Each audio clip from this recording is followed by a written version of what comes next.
Hello, friends, and welcome in the Canadian flower garden. So, you've got flowers on the back, flowers on the shirt.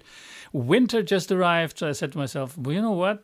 Let's bring a little bit of spring back in here. But anyway, it's just because I love colors and like flowers. So, I think these are two very good reasons. Welcome again to the Livestream Thursday. Today's topic is it was a little bit of a title bait to tell you the number one reason why most hypnotherapists and also coaches fail. And it's not just to attract your attention, because this is widely known actually in our industry.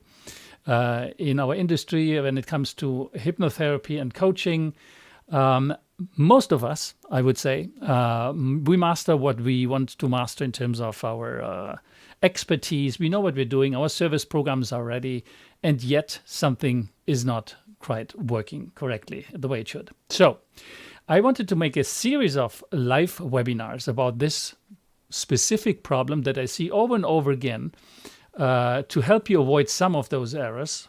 It's actually one main error, and then 10 top solutions to actually avoid those. And to do that, let me share my screen with you. I prepared a little presentation for you to make it easier for you to follow through. So here's my screen. So why most hypnotherapists and coaches fail? Well, if this would move away, that would be nice. Here we go. So you very likely have your niche nailed down. You know what type of customer you'd like to serve. That can be B2B customers, can be B2C customers. So on that side on that front, you have done your homework. You know who you're serving, and you optimized, hopefully, everything else to serve those people in the best possible way. You also have your website ready. You have your landing pages ready, and the difference between website and landing pages, I've explained it quite frequently. So I invite you to go back to those videos, and now you can view all videos in one spot. Everything has been updated on YouTube, the YouTube channel that you can find underneath this video as a comment. I will add it so that it's easy for you to find it. You also have your funnels good to go, and hopefully you've been following some of my emails to understand what a funnel is. And so funnels are very important to lead the right people to the page that aims at solving their main problem or their pain point in such a way that you have designed what's called an irresistible offer, and people in that funnel will in the end convert and become a client of yours. You also have your service offerings and programs nailed down and ready to perfection. This is probably the first thing we all do once we are certified life coaches, hypnotherapists, and we have been with a few of our clients, and we know what needs to be improved. So all those things, we usually tend to make actually a good job, right? Our niches, our landing pages, websites, our funnels, we have our service offerings, right? And still something doesn't really work out the way we want to. We are not getting enough clients. So why is that? Well, here's one of the main reasons, if not the number one reason, why most coaches fail to get traction, and coaches and hypnotherapists, obviously, and that is they aren't getting traffic. So you may have heard that word often enough. Traffic. You need traffic, etc., etc. But what exactly is traffic? A lot of us don't know precisely what it is, especially not when it comes to defining the different types of traffic. So let me quickly explain the different types of traffic. So what actually is traffic? There are mainly two types of traffic, and very easily you could say there's non-qualified traffic, and then there is qualified traffic. Okay, what is qualified traffic? Because non-qualified traffic, let's say non-qualified traffic could be anything that you engage in, and that's not specifically targeting your ideal customer. You know, we all have done hopefully these exercises with our ideal customer avatar. Anything you engage in that doesn't specifically target your ideal customer avatar, your ideal customer that you're looking for, because that's the type of services you're offering, would qualify as non-qualified traffic. For example, you are writing blog posts on your own website or on a partner website, on a friend's website, guest blog posting. You cannot really target a specific type of person that will land on your website and read the content or watch the video that you have recorded about a specific topic. It would qualify as non-qualified topic, right? That doesn't mean that, and I want to make that distinction very clear because it's important, that doesn't mean that you cannot transform a non-qualified traffic source into a qualified one. For example, with SEO. If you have a blog content on your website and you optimize it in such a way that it targets specific search terms that your customer, your ideal customer, would be looking for on Google, then you have transformed that content, that piece of content, into qualified traffic. But the big distinction between non-qualified and qualified still applies, and it's very important to understand how those two are different. Okay, let me go back to the presentation. Here we go. So what is qualified traffic? Very simply put, qualified traffic is interested people seeing what you have to offer. As simple as that. And that can be on your website, on a landing page. It could be a lead generation ad on Facebook. It could be an ad appearing on Google when a customer, potential client of you is searching for a specific service or is trying to solve a specific problem. Whenever your traffic reaches interested people and they're able to see what you have to offer, we talk about qualified traffic. Okay. So now, what are the 10 types of qualified traffic? Because after all, if I tell you that it's important to take care of qualified traffic, then obviously you need to know what type of qualified traffic are the most interesting one and how they differ. And they differ in various degrees. Qualified traffic varies in terms of how difficult it is to engage into that type of qualified traffic, how long it takes of that specific type of qualified traffic to produce the results that you are hoping to produce. And they also involve the reflection whether or not you can do that all by yourself on your own, or if you need an agency, or if you need other people or partners or whatever to engage in an activity related to that qualified traffic. So I have ordered them in a sequence of 1 to 10. And I tried to put the most important qualified traffic sources on top. But it doesn't mean, and I want you to keep that in mind. It doesn't mean that whatever you count through now in this top 10 list of things in terms of qualified traffic, that they can't switch position. It all depends what you are comfortable doing when it comes to producing qualified traffic. It boils down to also the amount of resources you have available, either people, power, or money for certain of those traffic resources. And it depends on where you are already with your business, because you may have engaged in some of those that you will encounter now and others not yet. So that obviously changes the order in which you would engage into one of those traffic sources. So let me share my screen again. And here we are, not back to my screen. Yeah, this is the right button. Here we go. Good. So, qualified traffic source number 1, I would say, is Google Ads. And I'll explain to you why. There are advantages and disadvantages related to using Google Ads. Here are the advantages. Well, first of all, it is an intent-based traffic source. Now, what is intent-based? We distinguish between two big sources of traffic, intent-based and interest-based traffic. So intent-based is when a person has the intention to find an answer to a problem or formulates a question to find the answer to a question or a problem they have, when they have a problem to solve. Usually speaking, when that happens, we tend to go to search engines. It's either Google, the biggest search engine on the planet, if you're talking about a text search, or it's YouTube in terms of a video search.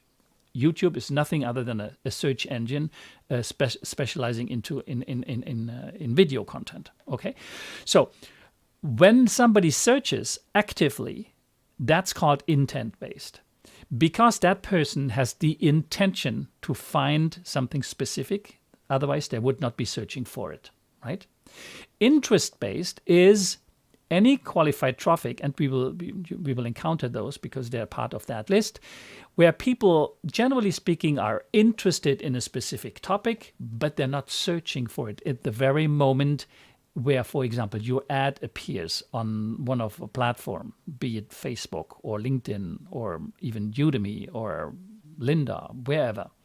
So when somebody is not searching, but they have a specific interest that they have communicated to one of those platforms, because that's what we do when we sign up for Facebook. We are asked, what are your interests? Because we want to serve you with the best possible content on Facebook and put you in connection with people that share that interest. So that's interest-based. Google Ads are intent-based. That's the very first, very important distinction to make between the different form of ads. Google Ads, intent-based. Secondly, it's immediate. It's immediate in the sense that if I set up a campaign with Google Ads and I push the button go, it usually takes an hour or two until the algorithm picks the campaign over, indexes everything and puts it into the loop, because now I'm appearing with my ad among all the competitor ads. So that needs to be put into place by a Google algorithm, but that is incredibly fast. It's sometimes half an hour, sometimes an hour, sometimes 2 hours. So that means it's really quite, that's what I call immediate in comparison to all the other ad traffic or traffic sources, because there are traffic sources which are not ads. So that's for the big advantage, I would say, for Google Ads. So they are intent based, so you can target specific search terms that people are entering into Google, and the answers are immediate because the ad appears directly on screen. And for the longest time, people were avoiding ads because they were either on the side or at the bottom, or they were differentiated from what any other search result would appear on your screen. But things have changed a lot. Now when people are searching on Google, if they are interested in solving a specific problem, then I can assure you that yes, they click on ads, because I see the figures coming in every single day. And there are loads of conversions depending on the type of service that you're offering. And people click on ads because very usually they know that somebody is paying for that ad to appear. So they suspect that when they click on that ad, the service or the product that is behind that ad will respond to the precise problem they have or the precise question they have. So they are immediate. They are hyper-targeted. They're hyper-targeted because with Google, we can nail down it not only by search term, but also by geolocation, so the country, the city, even a postal code we are able to target. We can target the time of day. We can target the platform, whether or not that ad should appear on mobile, on a tab, or on a PC desktop or an Apple computer. The targeting options are, I would say, almost overwhelming. And that's a good thing to have, because if you've got the options in terms of targeting, you are able to pinpoint the people that you want to reach. And that obviously is a very good thing to do.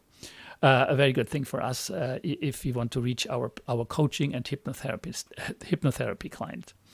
So next up is we have the possibility of have direct response with Google Ads, because obviously when somebody clicks on the ad, they're immediately sent to either the landing page that reflects the response that your ad has been formulated in form of a question or an offer or the title that was part of the ad, or on your website.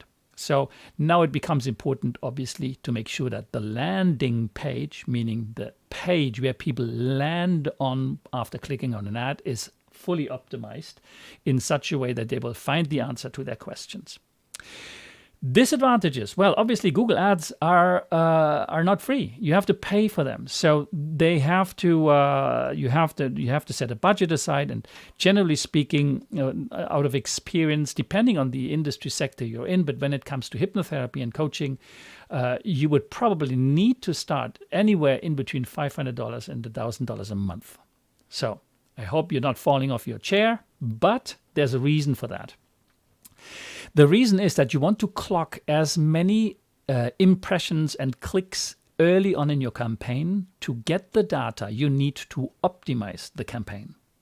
Once a campaign is optimized, you can either dial down or, what happens actually more frequently, dial up and increase your budget. Now, here is why. A lot of people get that wrong. Investing into Google Ads, as I just said, is an investment. You should never, ever consider it as a cost, because it's not a cost. A cost is something that where you pay money for it, and that's it. There's no money coming back to you. Example, a car. Unless you're a cab driver, when you buy a car, there's no money coming back. It only costs money, right? The maintenance, the fuel, the what have you, everything goes into that car. It never comes back. Contrary to the car, Google Ads are an investment, because whatever you invest into your ads appearing on Google has to come back to you. Otherwise, why would you do ads in the first place, right? So if you invest $500 into Google Ads to start with, or $1,000, what you want to come back to you is, let's say, an ROI, return on investment, or return on ad spend of 200, 300, 400, 500%. So that means twice the investment, 3 times the investment, 4 or 5 times the investment. I invest 1,000, I want to get back at least 2, maybe 3, maybe 4, maybe $5,000, right? I invest to get money back. That's called investment. Google Ads are not a cost factor, it's an investment. Okay, let's go back to the presentation.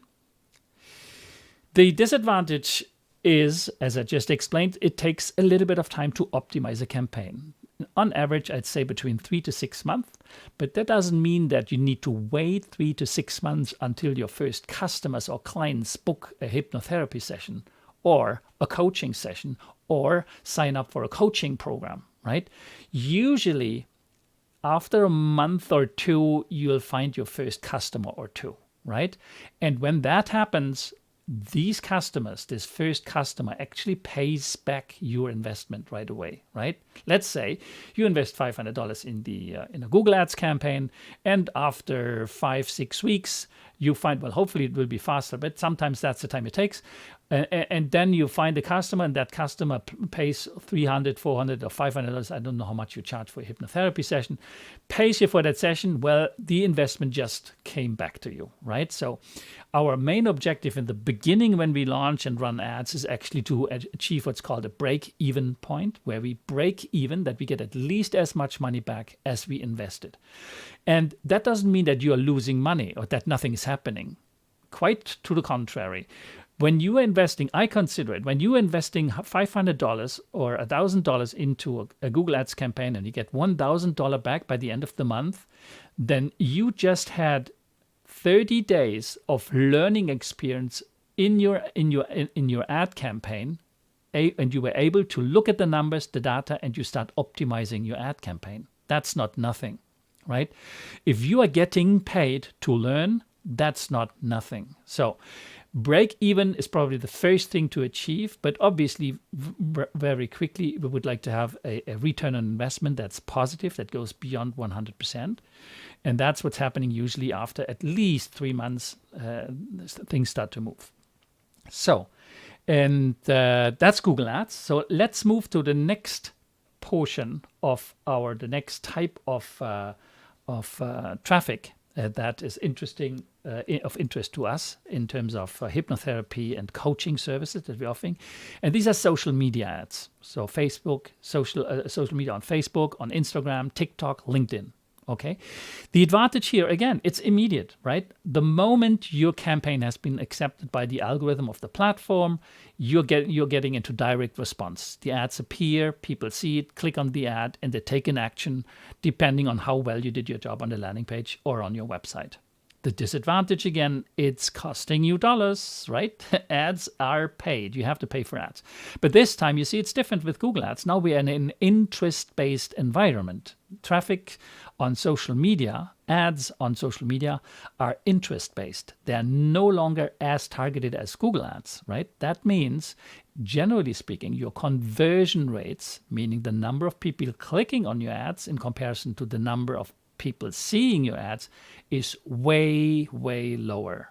Okay, and that sometimes means also that your ads on your ad campaigns on Facebook are more expensive in comparison to Google Ads. Not always, because quite often, depending on how well you target, your cost per click is lower as well. Cost on click on Google Ads usually tends to be higher because it's so ultra targeted, and we are being put into contact with people who are looking literally for the services we have to offer. Here again, you have an optimization time of 3 to 6 months. So it takes some time to optimize campaigns. There is no way around this, and it's important to know that. Number 3 on our list of traffic sources are referrals. So if you have, and you see the advantage here is obviously is high trust, because you are personally referred by someone else to come see you because you're a great coach. You're a great hypnotherapist. So that's obviously a very high rating in terms of the trust rating, and that's very advantageous because the conversion rates, usually speaking, for people that are referred to us is very high. It also can go relatively quick if the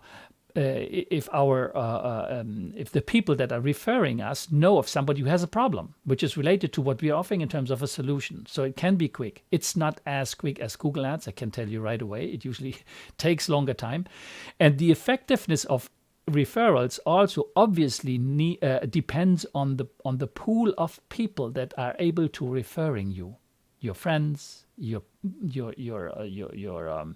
family members, whoever knows you, or your community on Facebook, whoever knows you, your services, and wants to refer you, depends on the number of people you have in the pool that of people that can refer you, will determine whether or not this can actually generate revenue quickly for you or not.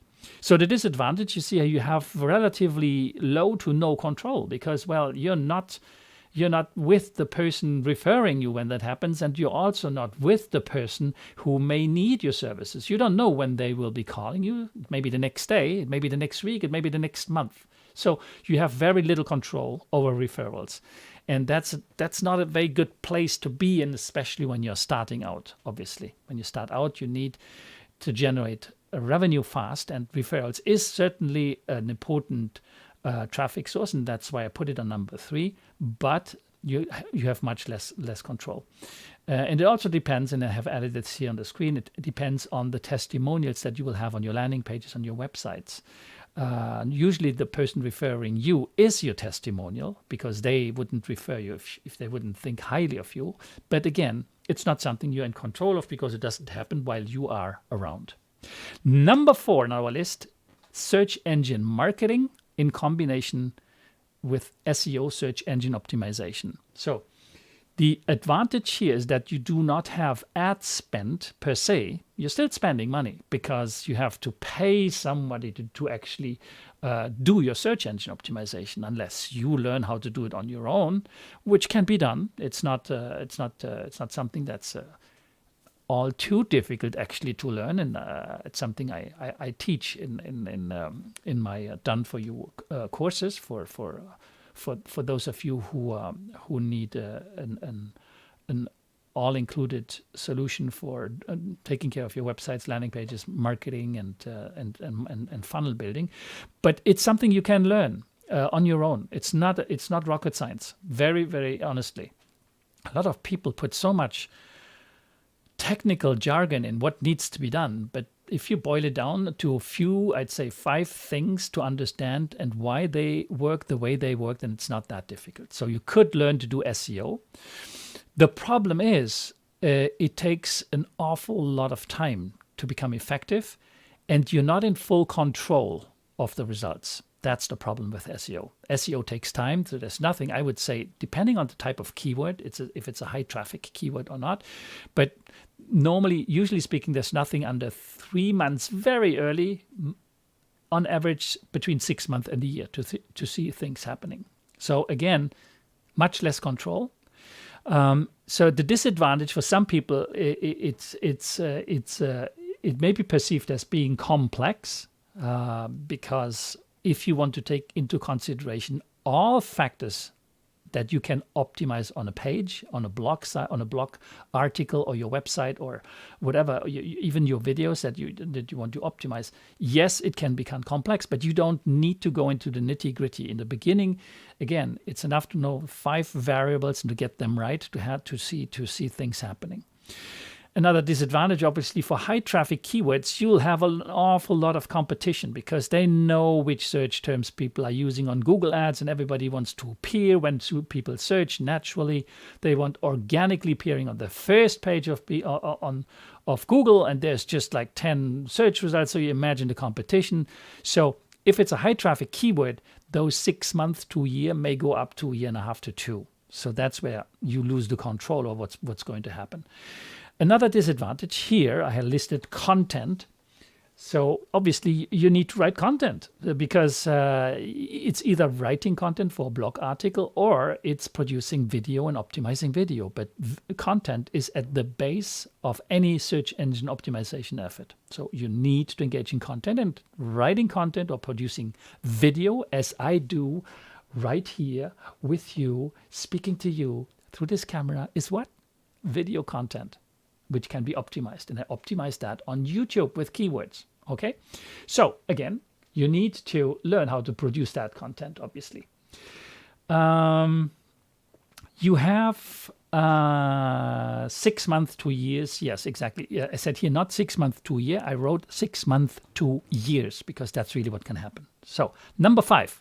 Content marketing. We were just speaking about content marketing. It comes back here because it can be its own, I'd say, traffic source. If, for example, if you take care of your own blog and your own videos, as I was just mentioning. So in the difference between what I was just mentioning in terms of SEO is really like you learn how to optimize content. But here with content marketing, you actually learn how to write content and how to produce content. As a matter of fact, before doing any content, you would think about the topic that you'd like to write about or to do a video, produce a video about, and then you produce or you write the blog article having in mind that this is the specific search term or the specific topic keyword that you'd like to rank high on YouTube or on Google. So there is a complete different way of writing content. It's no longer writing content and then asking yourself afterwards, okay, so how do I optimize this? It's the other way around. You need to find and to determine, first of all, what's the key phrase I want to appear on Google or on YouTube.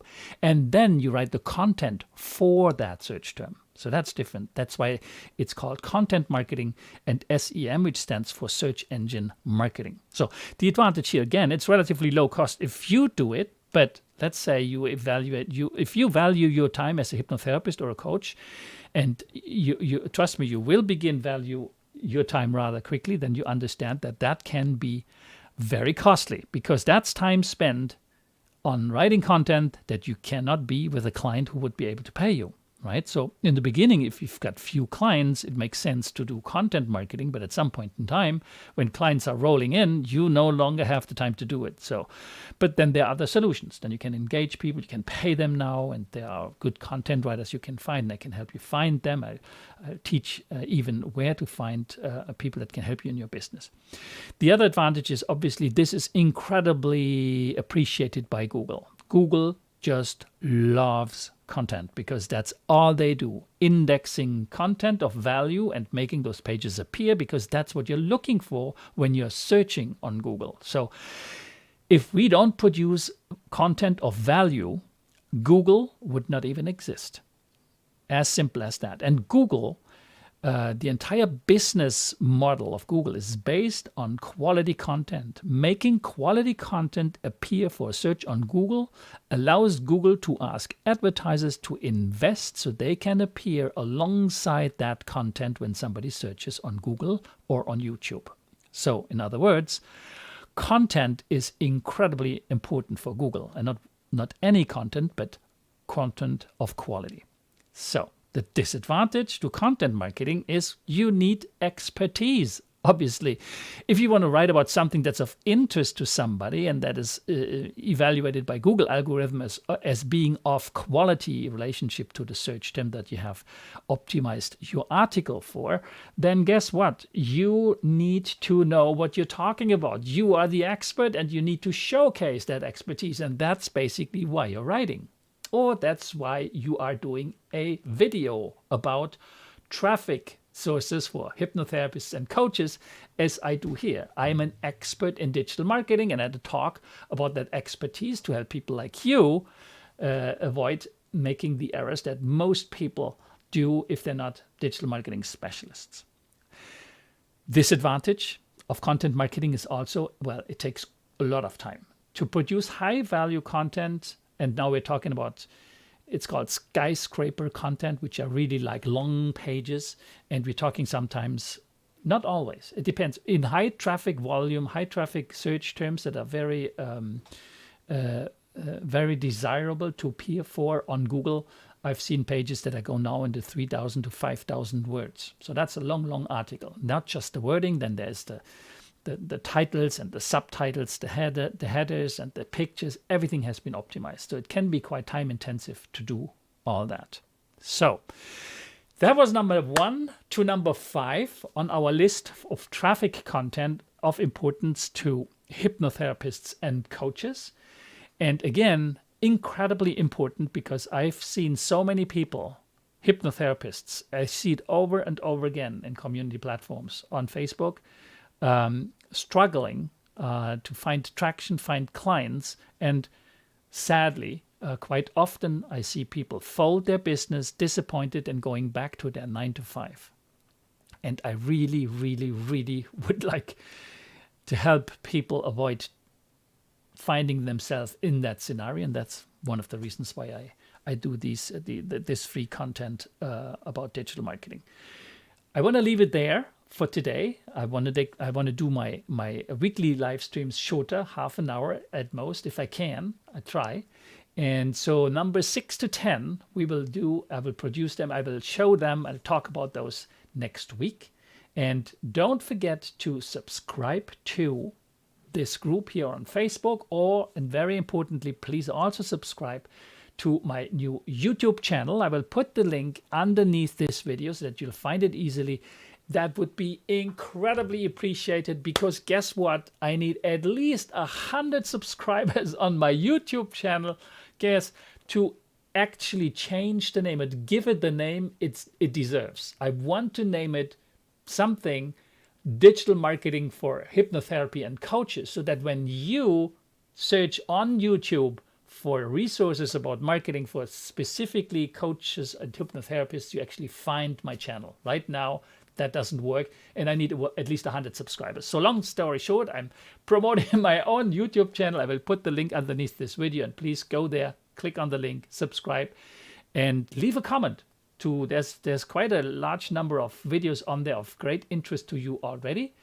And until next week, I just hope you will have a lovely day, a nice weekend, and I'll talk to you soon. Next week, same time, on Facebook and now YouTube, LinkedIn, and also Twitter. Have a good one. Bye-bye.